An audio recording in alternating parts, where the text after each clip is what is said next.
나올 수 있고 하나님을 예배할 수 있다고 하는 것이 엄청난 은혜인 줄 믿습니다. 어떻게 보면 구원하심이 예배고요, 찬양인데 그리고 예배를 가장 우선시에 두는, 그 시간 되면 하고 안 되면 안 하고 그게 아니고 예배를 제우선, 제일 먼저, 하나님이 제일 먼저잖아요. 우선순위 가운데 먼저 그의 나라와 그를 구하라. 그러면 모든 것을 더하여 주시리라. 항상 하나님이 첫째가 되셔야 돼요, 우리 삶 속에는. 구원받은 사람들은 그렇잖아요. 그래서 그 출애굽한 백성들에게 날도 첫날은 하나님의 날이다. 시작도 그 첫 해가 되게 하고 잊어버리지 않도록 그렇게. 그러니까 구원받은 성도는 내가 구원받은 하나님의 은혜다 늘 기억하고 새 사람이 됐잖아요. 새로운 피조물이 됐고 우리는 새로운 삶을 사는데 새로운 삶의 첫 번째는 예배하는 것입니다. 하나님께 영광 돌리는 것입니다. 찬양하고 경배하고 이런 삶을 살아야 돼요. 자, 감사합니다. 오늘 요한복음 20장 23절 제목이 뭐죠?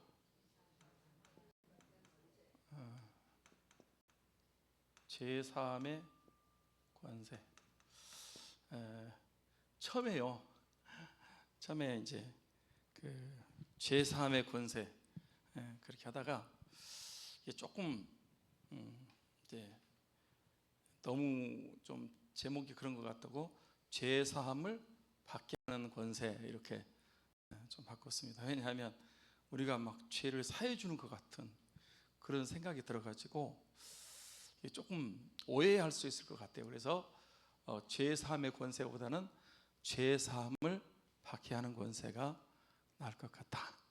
그래가지고 이제 주어 작성하면서 조금 제목을 바꿨습니다. 지금 저와 여러분은 그 부활하신 예수님께서 첫 번째 부활절 날 저녁 때 두려움에 떨고 있는 저희들에게 찾아오셔서 이제 4가지 말씀을 하셨어요. 첫 번째가 뭐라 그랬죠?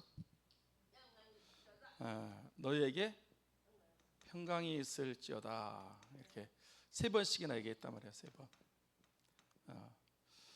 여러분 삶 속에 평강이 있기를 소원합니다. 누리시기 바랍니다. 평강이 있어야 돼요. 세상이 마음이 편해야지. 불안하고 두렵고 염려, 근심, 걱정 이건 사람이 사는 게 아니에요. 그러니까 이제 살다가 극단적인 선택을 하고 늘 불만 불평이고 그러는 거예요. 평안해야 돼요. 마음에 평안이 있어야 됩니다. 나의 마음속이 늘 평안해. 나의 마음속에 악한 죄 파도는 많으나 마음이 늘 평안해. 거기가 천국이죠. 그래서 평강이 있어야 된다. 두 번째는 뭐예요?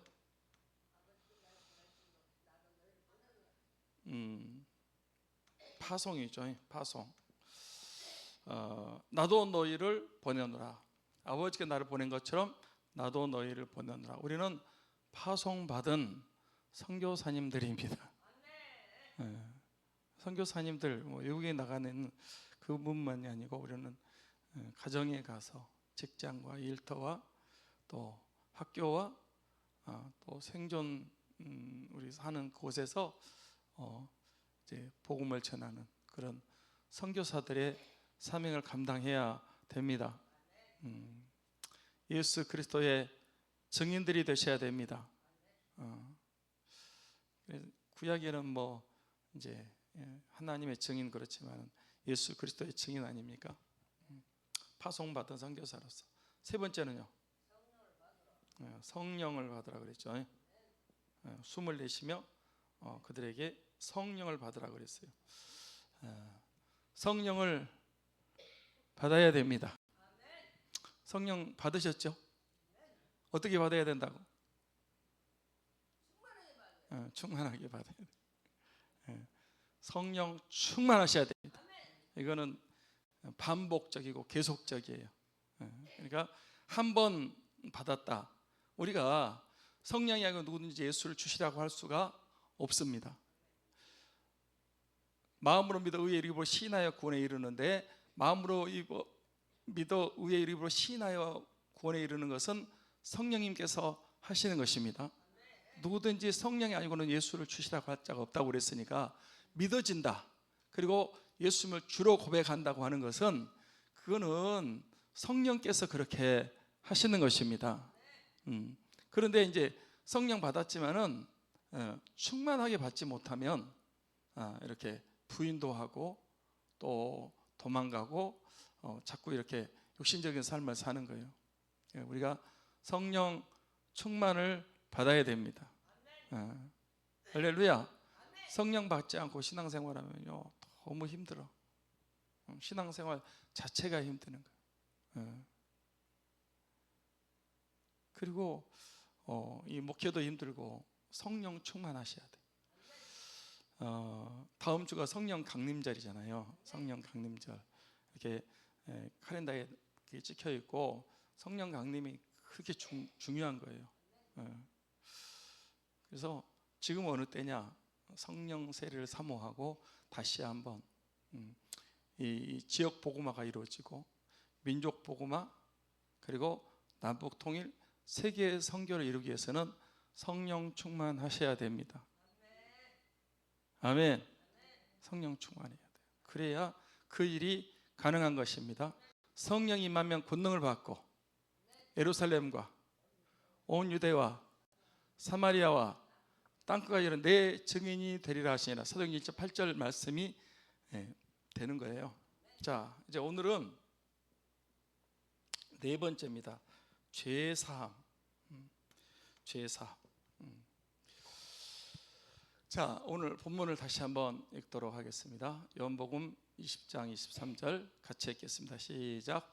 너희가 누구의 죄든지 사하면 사여질 것이요 누구의 죄든지 그대로 두면 그대로 있으리라 하시니라.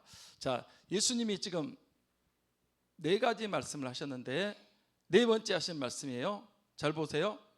너희는 누구를 말해요? 제자들 향해서 1차는 제자들이고, 그 다음에 이제 저 여러분을 가리키는 거예요. 너희가 누구의 죄든지 사하면 어떻게 된다?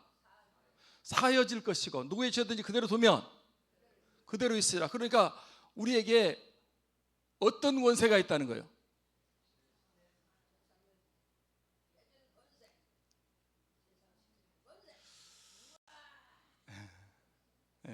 죄를 사해주는 권세가 우리에게 있다라는 것입니다. 그러니까 이거를 이제 이게 오해해버리면 안 되니까 죄의 삶을 받게 하는 권세라 그렇게 제가 이제 표현을 했어요. 자, 보십시다. 인간의 가장 큰 문제는, 근본적인 문제는 죄 문제입니다. 맞습니까? 죄가 있으면 어떻게 돼요? 죄의 싹은 사망이에요. 사망. 선악과를 먹는 애는 반드시 죽으리라, 정령 죽으리라 그랬잖아요. 이제 이 죄를 지으면 반드시 죽는단 말이에요. 근데 죽음이 오기 전에 뭐가 와요? 네? 죽음이 오기 전에 뭐부터 와요? 이거 죄는 반드시 뭐 큰 죄가 됐든지 작은 죄가 됐든지 어떤 죄가 됐든지 반드시 죽습니다. 이건 하나님의 법칙입니다. 죄의 삭은 사망이다. 선악과 먹으면 반드시 죽는다. 그러니까 죽은 거예요. 죽은 거예요.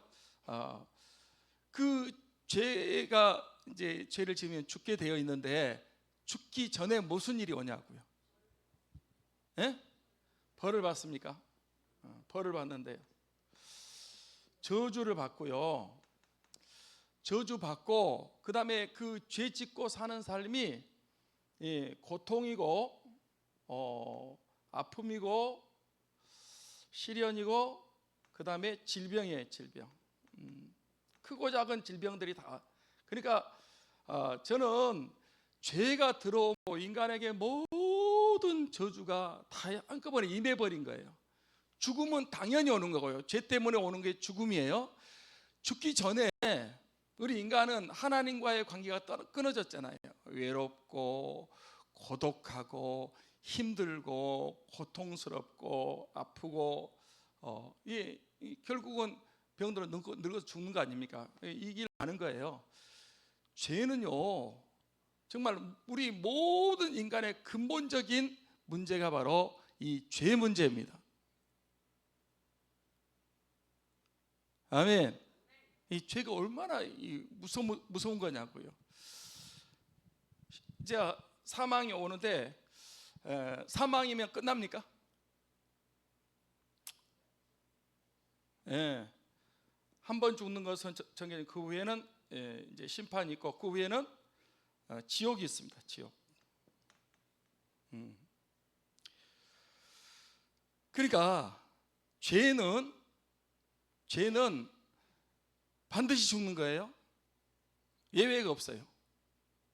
누구나 다 마찬가지예요. 죄 때문에 결국 망하는 거거든요. 그런데 죄를 지으면은 이제 죽고 심판받고 지옥 가요. 이거는 뭐 반드시 그대로 되는 거니까. 근데 그 전에 우리가 죄를 지으면 세상에서는 벌을 받는데 감옥 가고 그렇죠. 그런데 이렇게 우리 인간이 어려운 가운데 사는 거는 저는 죄 때문이다. 그 원인을 추적해 가면 죄가 있습니다. 원죄가 있고 자범죄가 있고 그렇잖아요. 우리 인간의 가장 큰 문제는 죄 문제입니다.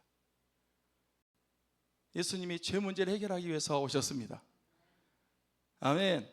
복받기 위해서 그거는 차후에 이제 우리에게 주어지는 거고, 저는 교회에 와서 가장 큰 문제, 이 죄 문제를 해결하는 것입니다. 죄가 그냥 없어진다고 없어져요? 죄는 뭐가 없으면 안 없어져요? 피가 없으면 안 없어져요. 피 흘림이 없은즉 사함이 없느니라 그랬어요. 그러니까 에덴 동산에 아담과 하와가 죄를 지었을 때, 선악과를 따먹고 죄를 지었을 때 아담과 하와에게 무엇을 입혀줬다? 가죽옷을 입혀줬어요. 그러면 뭐가 희생됐다는 거예요? 짐승이 죽을 때 뭘 흘려요? 피를 흘렸다는 거예요. 그러니까 아담과 하와가 죄짓고 이렇게 잘못됐을 때 이 죄 문제를 해결하기 위해서 피를 흘렸다는 거예요. 글씨를 쓰고 보니까 제 글씨가 좀 별로 안 좋으니까 이게 비슷비슷하네. 피나 그죠? 제가 유치원을 안 나와가지고 그래요. 근데 여러분 이 고행, 뭐 선행, 그 어떤 방법으로도 힌두교라든지 불교는 이거 뭐 방생도 하고 무슨 방생도 하고 또 뭐 이 죄 용서 받는다고 무슨 일들을 하죠? 고행했고 선행, 오체투지도 하고요. 그 다음에 그 불교 사원에 가면 이렇게 그 돌아가는 거 있어요. 그거 돌리더라고요. 그냥 막 돌려요. 그런데 뭐 그런 걸로 해도 죄는 절대로 없어지지 않습니다. 죄는 하나님이 피 흘림이 없으면 사함이 없다 그랬기 때문에 죄는 사해지지 않습니다. 할렐루야. 저는 그렇게 생각해요. 아니 제가 그렇게 생각하는 게 아니라 성경이 그렇게 얘기하는 거예요. 우리 인간의 문제는 하나님을 떠났기 때문에, 죄를 지었기 때문에 우리 인간에게 모든 저주가 와버린 거예요. 근데 그 죄를 인간이 해결할 수 있다 없다? 없다. 죄를 사함받게 하는 것은, 죄 사함의 권세는 누구만이 있는 거예요?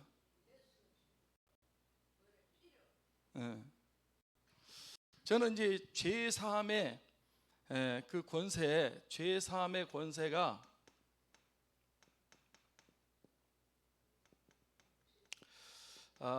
첫째는 하나님, 성부 하나님께 죄 사함의 권세가 있습니다. 하나님이 죄를 사해 주십니다. 그 다음에 누가 또 죄를 사해 주신다고요? 예수님이 사해 주십니다. 근데 하나님이 죄를 사해 주시는데, 죄를 지었잖아요. 죽어야 되고 심판을 지고 가야 되는데, 하나님 어떻게 죄를 사해 주세요? 그냥 하나님이 너 죄 없다 그렇게 해 주세요?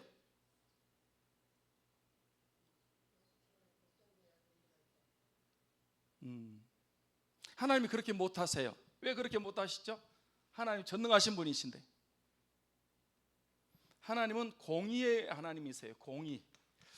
하나님은 죄 있는 사람은 반드시 이렇게 하셔야 되는 거예요. 이렇게 죄에 싸서 사망이기 때문에, 죄 때문에 심판하시는 거예요. 그런데 하나님께서, 공의의 하나님께서 우리를 죄 사함 받게 하는 딱 하나의 방법이 있다. 그게 뭐다? 예수 그리스도의 피. 그러니까 하나님이 우리를 용서하시는 것은 그냥 그래 너 죄 지었지? 내가 죄 용서해 줄게. 그렇게 용서해 줄 수가 없어요. 하나님이시라도. 하나님의 법칙이니까, 하나님의 공이니까. 하나님이 용서해 줄 수 있는 건 딱 하나 방법밖에 없어요. 하나님은 예수 그리스도의 피를 통해서. 그래서 예수님이 십자가에 죽으신 것입니다. 왜? 피 흘림이 없으면 사함이 없으니까. 그래서 우리가 예수 그리스도를 믿을 때, 예수님 믿고 복 받으려고, 그게 아니잖아요. 예수 그리스도를 믿으면 죄사함 받는 것입니다. 죄사함 받는 거예요. 그래서 하나님께서 우리의 죄를 용서해 주시는 거죠. 268장 찬송을 한번 하겠습니다.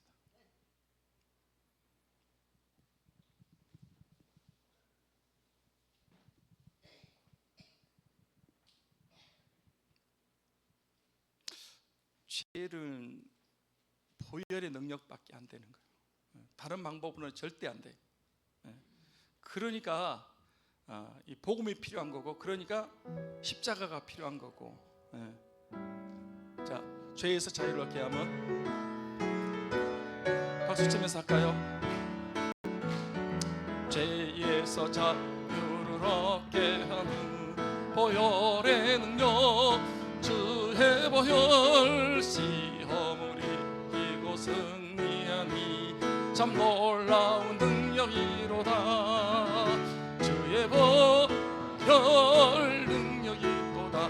주의 피 믿어. 주의 보혈 그 어린 양의 매우 귀중한 피로다.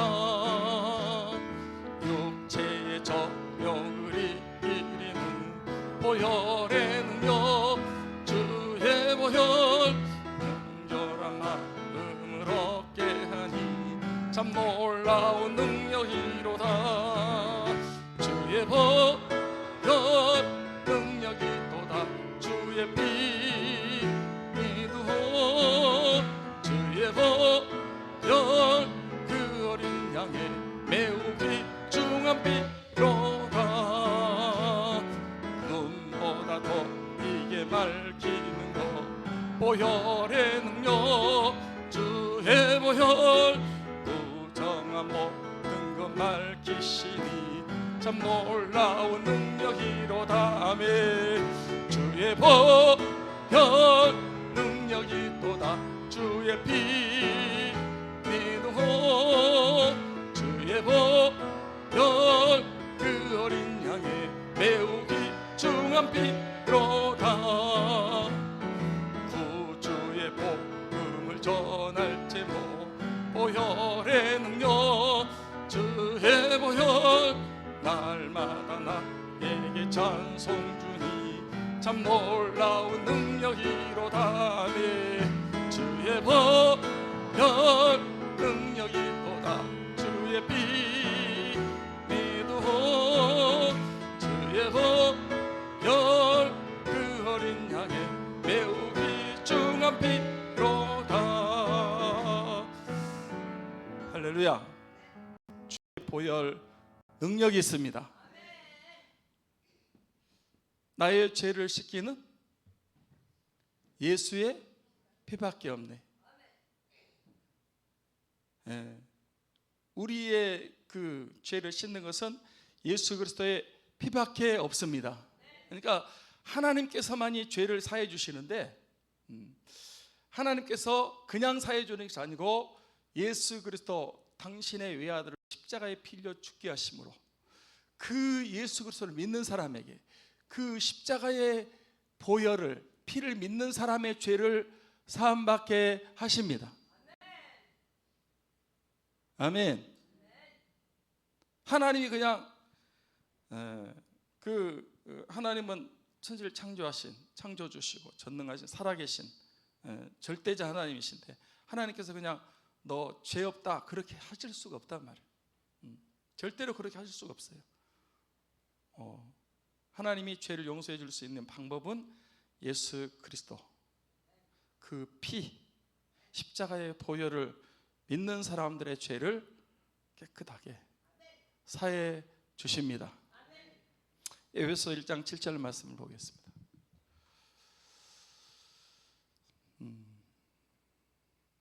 에베소서 1장 7절.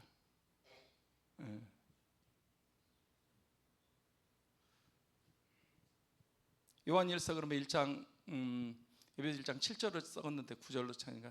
요한일서 1장 7절 한번 보겠습니다. 시작. 그가 빛 가운데 계신 것 같이 우리도 빛 가운데 행하면 우리가 서로 사귐이 있고 그 아들 예수의 피가 우리를 모든 죄에서 깨끗하게 하실 것이요. 그러니까 우리가 그 주님이 빛이시거든요. 우리도 빛 가운데 있으면 예수 그리스도 우리와 사귐이 있다고 말합니다. 아멘. 사귐이 있고 그 아들 예수 그리스도의 피가 우리를 어떻게 한다? 모든 죄에서 깨끗하게 하실 것이요. 그러니까 예수 그리스도의 피가 우리를 죄에서 깨끗하게 한다. 아멘. 그 다음에 히브리서 9장 22절 같이 봅니다. 율법을 따라 거의 모든 물건이 피로써 정결하게 되나니 피 흘림이 없은즉 사함이 없느니라. 그러니까 모든 물건이 뭘로써 정결하게 된다? 피로써. 피.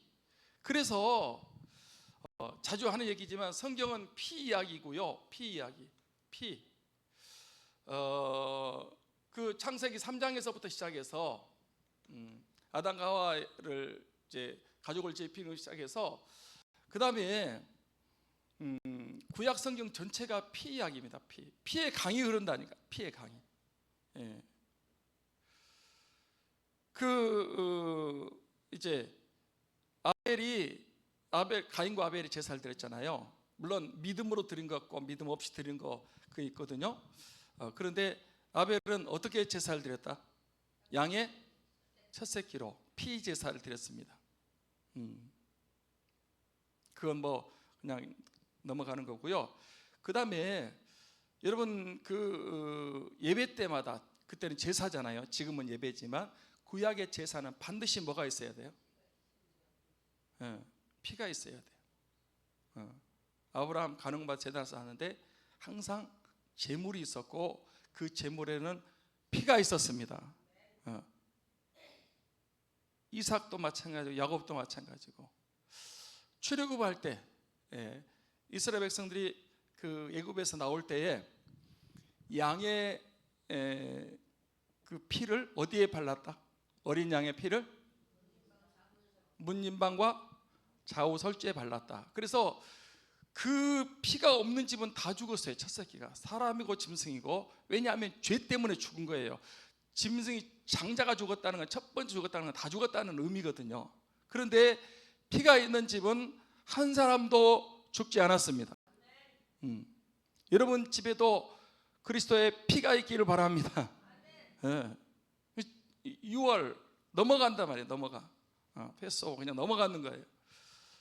저는 기생 나와뼈의 집도 성벽 위에 있었는데 무슨 줄을 매라? 붉은 줄을 매라 그랬어요. 붉은 줄을. 십자가의 보혈을 상징하는 거거든. 그러니까 그 집이 구원받는 거예요. 하여튼 여러분, 구약 시대에도 수많은 짐승들이 그 성막에서, 성전에서 죽었어요. 그래야만이 죄 사함을 받기 때문에 그렇게 한 겁니다.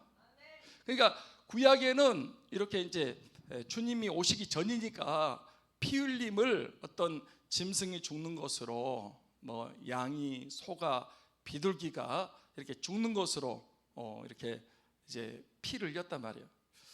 그런데 드디어 그 피의 실체가 예수 그리스도께서 오심으로, 십자가에 죽으심으로, 예수님 세상 죄를 지고 간 하나님의 어린 양이십니다.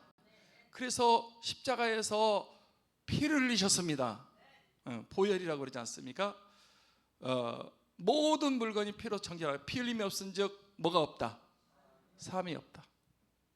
피 흘림이 없으면 죄 사함이 없다는 거예요. 그 다음에 에베소서 1장 7절 말씀 보겠습니다.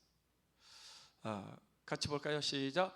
우리는 그리스도 안에서 그의 은혜의 풍성함을 따라 그의 피로 말미암아 속량 곧 죄 사함을 받았느니라. 그러니까 우리가 그리스도 안에서 그의 피로 말미암아, 예수 그리스도의 피로 말미암아 뭘 받았다? 죄 사함을 받았다. 속량, 죄 사함을 받았습니다.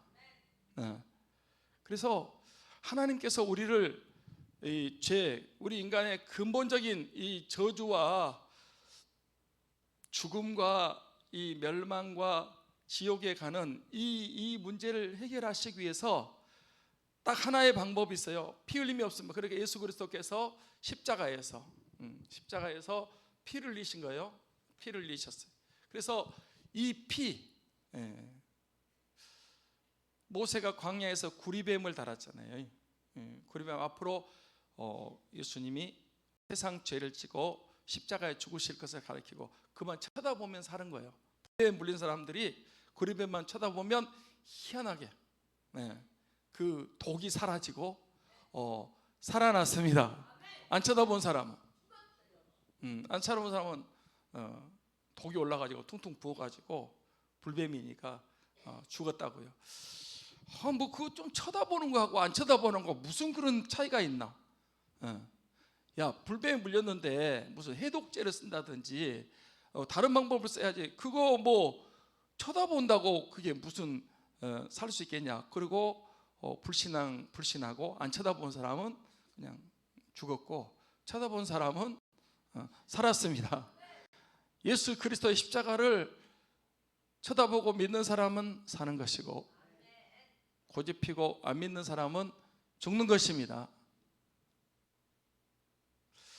그래서 이 십자가의 보혈로만이 하나님께서 우리 죄를 용서해 줄 수가 있습니다. 예수님은 이제 십자가 지신 분이니까 죄를 용서해 주셨죠. 어디서 용서해 주셨죠? 여러분이 마태복음 9장 1절부터 이제 8절인가요? 거기 보면 이제 마태복음 9장에 보면 사람들이 중풍병자를 메고 예수님에게 왔어요. 이렇게 침상채 메고 왔거든요.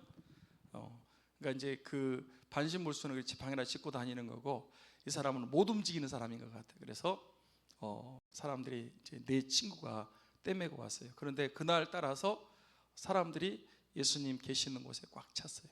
방 안에 찼고 또 문 밖에 마당까지 꽉 찼어요. 그래서 늘 하는 얘기지만 그냥 오늘은 예수님 못 만나겠다. 그래서 실망하고 돌아갔다? 예? 지붕을 뚫고 내렸습니까? 돌아가지 않고 이제 지붕 위로 올라갔어요. 그래서 지붕에 구멍을 뚫어가지고 중풍병자 누운 침상을 달아내렸어요. 예수님이 한참 말씀을 그 방 안에 전하고 계시는데 위에서 막 웅성웅성 하더니 조금 있으니까 막 집이 뜯겨져 나가고 구멍이 생기고 나중에 수리해 줬겠죠.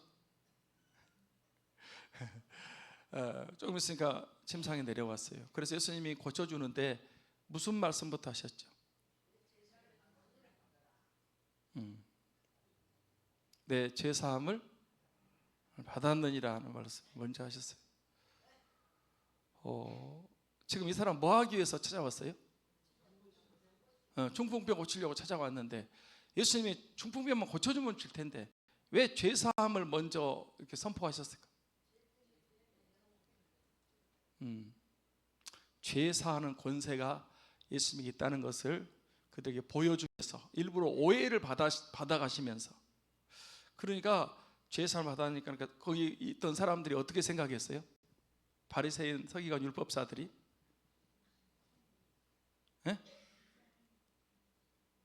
신성 모독죄다고.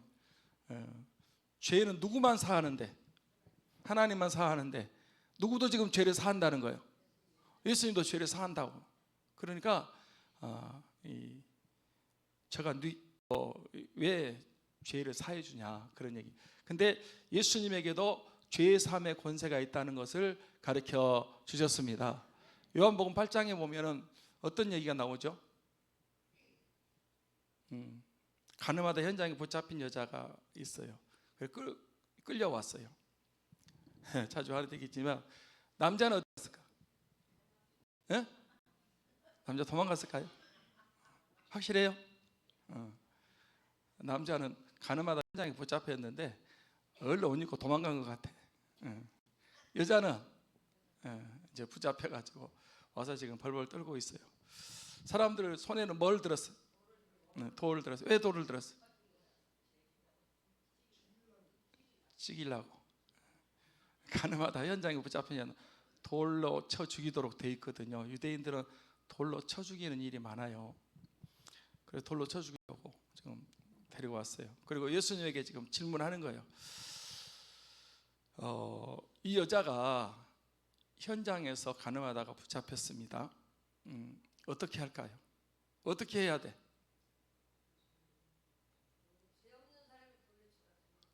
그건 결과적인 거고 만약에 돌로 치라 그러면 어떻게 돼요?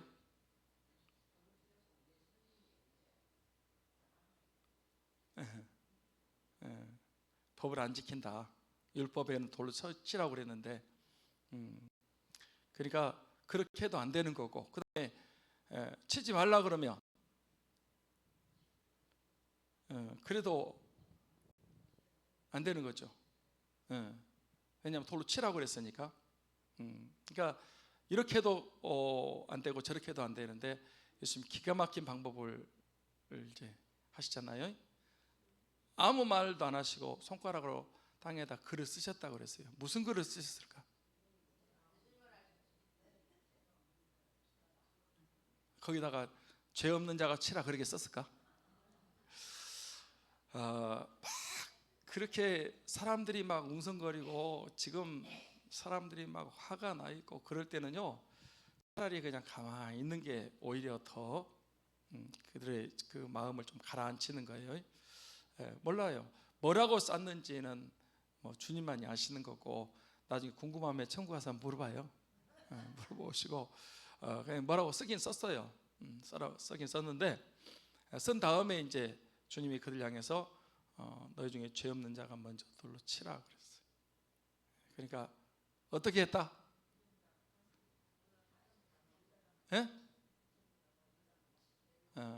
돌을 다 그 말씀, 죄 없는 자가 돌로 치라고 하니까 다 그 말에 양심의 가책을 받고 돌을 놔두고 다 돌아가 버렸다.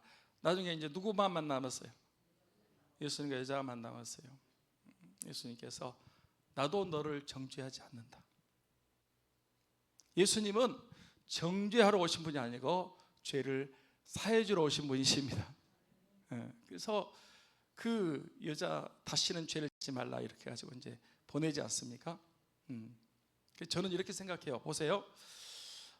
죄 사함의 권세는 오해되니까 죄 사함을 받게 하는 권세라 그랬어요. 죄 사함의 권세는 이거는 하나님만이 하실 수 있는, 하나님도 그냥 하시는 게 아니고 피가 있어야 돼요. 예수 그리스도의 피로. 그래서 성경은 피의 책이고요, 피의 강이 흐르고 십자가의 보혈, 요한계시록까지 끝까지 십자가의 보혈이 계속 나오는 거예요. 할렐루야. 예수님이 하나님이 십자가의 보혈로 죄를 사하고 우리 예수님 십자가에 죽으시고 오신 분이기 때문에 예수님께서 죄를 사하는 권세가 있습니다. 그런데 보세요. 그런데 그 죄 사하는 권세를 누구한테 준다는 거예요? 제자들이 준다는 거예요. 너희가 누구 죄든지 사하면 사할 것이고 죄든지 그대로 두면 그대로 있으리라. 그러니까 그 하나님 예수님이 가진 그 죄 사함의 권세를 우리한테 준다는 거예요. 그럼 우리가 죄를 사해줘 버릴까? 그 권세를 우리가 줬다. 주님이 우리한테, 부활하신 주님이 우리한테 줬다는데 우리 죄 사해줘 버려? 신부들이 그래서 고해성사를 하나? 천주교는 지금도 고해성사 하잖아요. 그리고 죄 짓고 신부들에게 가가지고 신부님, 제가 이번 주에 이런 죄를 졌습니다. 그러면 이제 신부가 다 듣고 알았다고, 그러고 이제 가라 그러면 이제 간대요. 뭐 어떻게 천주교는 잘 모르겠어요. 그러면 그 신부는 이제 천주교 교인들이 와가지고 죄를 얘기하고 그러면 그걸 들은 신부 마음은 좋을까 안 좋을까? 별의별 죄가 다 있을 거 아니에요. 그래서 신부들이 뭘 마셔? 너무 괴로우니까 술 마시고 그런 것 같아요. 이 말씀을 가지고 신부들이 죄를 사해 준다 그런 것 같은데 저는 그것도 안 맞다고 생각을 하고요. 죄는 예수님 십자가로 보혈로만 사해지게 되어 있습니다. 할렐루야. 우리 죄가 가장 큰 문제라 그랬죠. 자, 우리 로마서 말씀을 보겠습니다. 로마서 4장 6절로 8절 말씀을 같이 보도록 하겠습니다. 시작. 일한 것이 없이 하나님께 의로 여기심을 받는 사람의 복에 대하여 다윗이 말한 바, 불법의 사함을 받고 죄가 가리어짐을 받는 사람은 복이 있고 주께서 그 죄를 인정하지 아니하실 사람은 복이 또다 함과 같으니라. 자, 보세요. 지금 사도 바울이 로마서를 기록하면서 의로 여기심을 받는 사람이 복이 있다, 그렇게 말씀하고 있습니다. 그러면서 누구 얘기를 끄집어 오냐 그러면 이 다윗 얘기를, 다윗이 시편에서 그랬거든요. 어떤 사람이 복이 있다? 불법이 사함받고 죄가 가린 사람은 뭐가 있고? 복이 있고 주께서 그 죄를 인정하지 않는 사람은 복이 있다. 그러니까 어떤 사람이 복이 있느냐? 죄 사함 받는 사람이 복이 있다는 거예요. 아멘. 이 죄는 지을 필요가 없는 거고요. 죄의 문제는 우리를 아주 온갖 저주와 고통과 죽음으로 몰고 가는 거예요. 그래서 이 죄 문제 해결하는 것이 가장 시급한 일이고 가장 인간에게 중요한 문제인 것입니다. 저와 여러분은 복이 있는 사람입니다. 아멘. 왜 복이 있는 사람이라고요?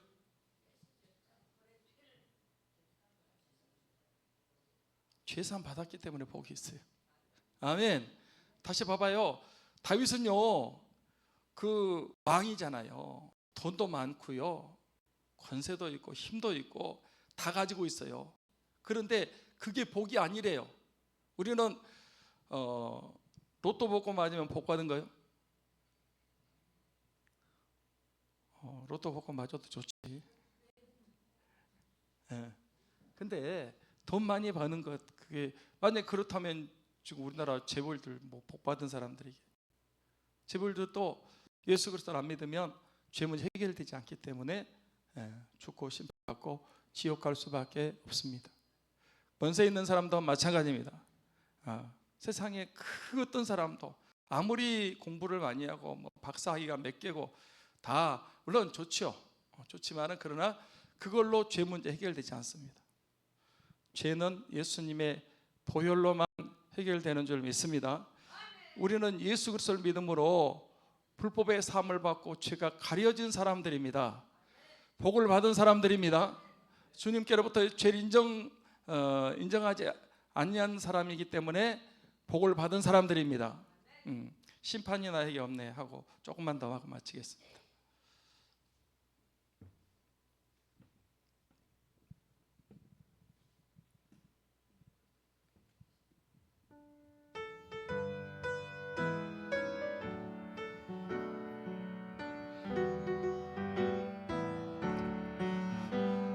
심판이 나에게 없네 주의 피 내 죄 사했네 예수님 날 위해 돌아가셨으니 심판이 나에게 다시 한 번만 심판이 나에게 없네 주의 피 내 죄 사했네 예수님 날 위해 돌아가셨으니 심판이 나에게 없네. 할렐루야. 심판이 없습니다. 여러분 우리가 진짜 복받은 사람입니다. 아멘. 돈은 좀 불편하죠. 많이 쓰면 주를 위해서 복음을 위해서 열심으로 잘 사용하면 됩니다. 돈 아끼다가 뭐 된다고 그랬어요? 똥 된다고 그랬죠.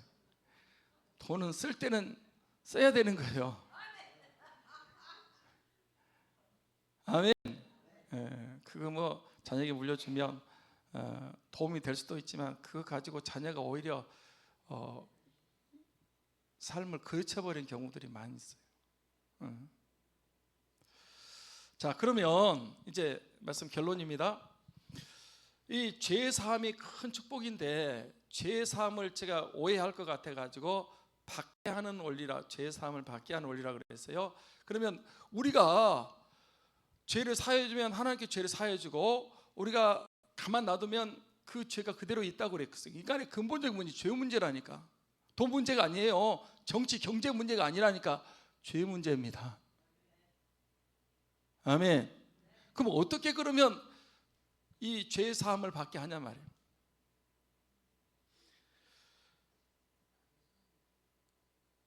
성령이 임하면 권능을 받고 예루살렘 온전히 내 증인이 되리라고 말씀했습니다. 아멘. 가서 성령으로 복음을 전할 때에 그 사람이 내가 전한 복음을 통해서 예수를 영접하면 그 사람이 죄 사함을 받게 되는 것입니다. 만약에 내가 복음을 전했는데 그 사람이 안 받아들이면 어떻게 해요? 자기 죄값으로 죽는 거예요. 그러니까 죄를 사해주는 권세는 하나님이 우리에게 어떻게 죄를 사해줘? 내가 하나님이 돼가지고 죄를 사해준다.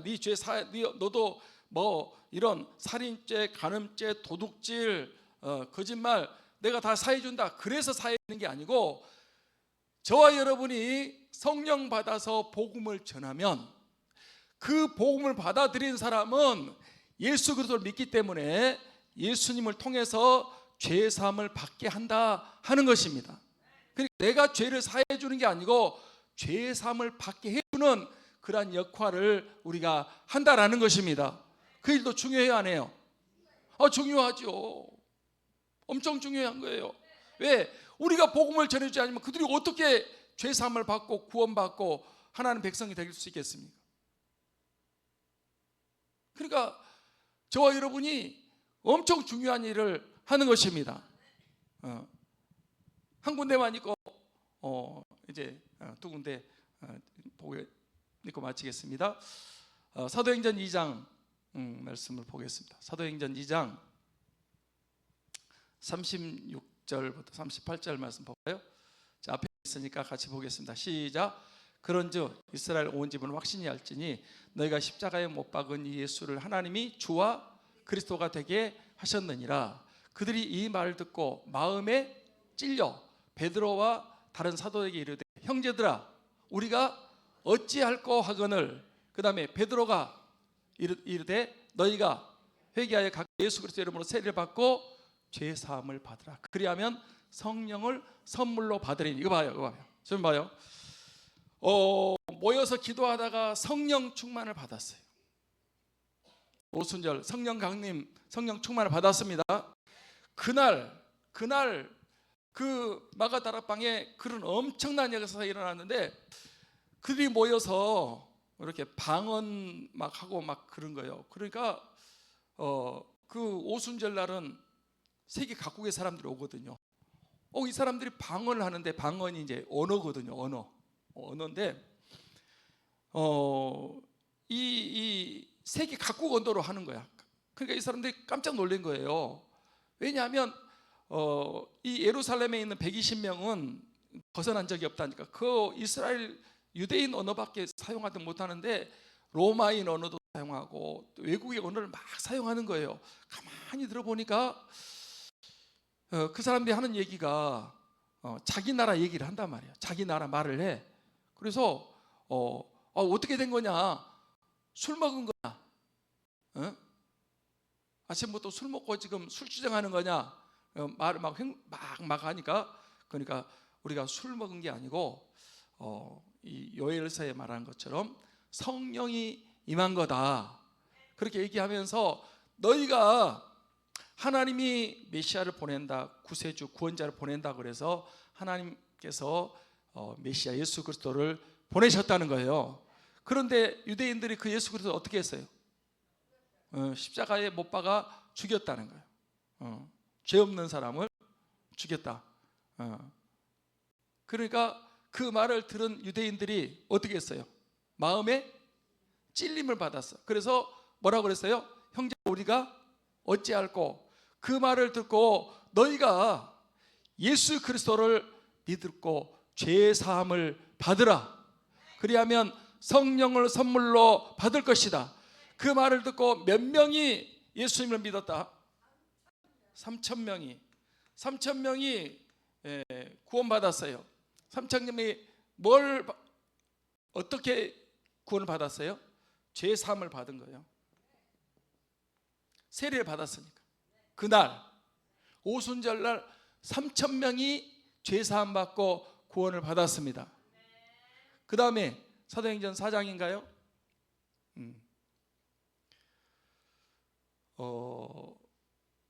이제 그 다음에는 5,000명. 그 다음에 수많은 사람들이 복음 전파를 통해서 그런 놀라운 역사가 일어났습니다. 아멘. 그러니까 저와 여러분이 하는 일이 이거라니까. 목사가 여러분들이 그 사람들의 죄를 사해 줄 수 있는 게 아니에요. 이건 하나님이 하시는 거예요. 죄 사함은 하나님만 하시는 일입니다. 그런데 어떻게 너희가 죄를 사해 주면 하나님도 사해 주시고 너희가 그대로 놔두면 그대로 있을 거다. 이 말은 우리에게 그런 권세가 있다는 게 아니고 우리가 교회를 통해서 복음 전파를 통해서 예수 그리스도의 십자가와 부활을 증거할 때 그 복음을 받아들인 사람이 예수 그리스도를 믿으면, 회개하고 예수 믿으면 죄 사함을 받게 한다는 거예요. 아멘. 그래서 죄의 문제, 인간의 근본적인 문제가 해결이 되는 거예요. 그래서 구원받고 축복받게 되어 있습니다. 복받은 사람이 되는 것입니다. 그러니까 이 일을 저와 여러분이 맡겨주신 거예요. 우리가 복음 전파를 해야 돼. 전도를 하고 복음 전파를 해서 안 믿는 사람이 어쩌든지 회개하고 예수 믿고 죄 사함 받고 구원받게 하는 것이 우리의 저와 여러분의 사명입니다. 할렐루야. 그러면 여러분 이 문제가 해결이 되면, 이 죄 사함의 문제가 해결되면 나머지 인간의 모든 문제는 차츰차츰 다 해결이 되는 거예요.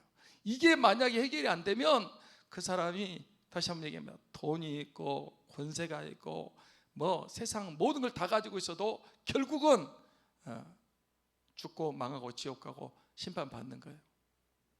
저 여러분이 성령 충만해서 복음을 전하고 우리 교회가 복음을 전해서 많은 영혼들을 살려내는 그런 마지막 때에 그런 사명을 감당하는 우리 삼창교회가 되고 저와 여러분이 다 될 수 있기를 주님의 이름으로 축복합니다.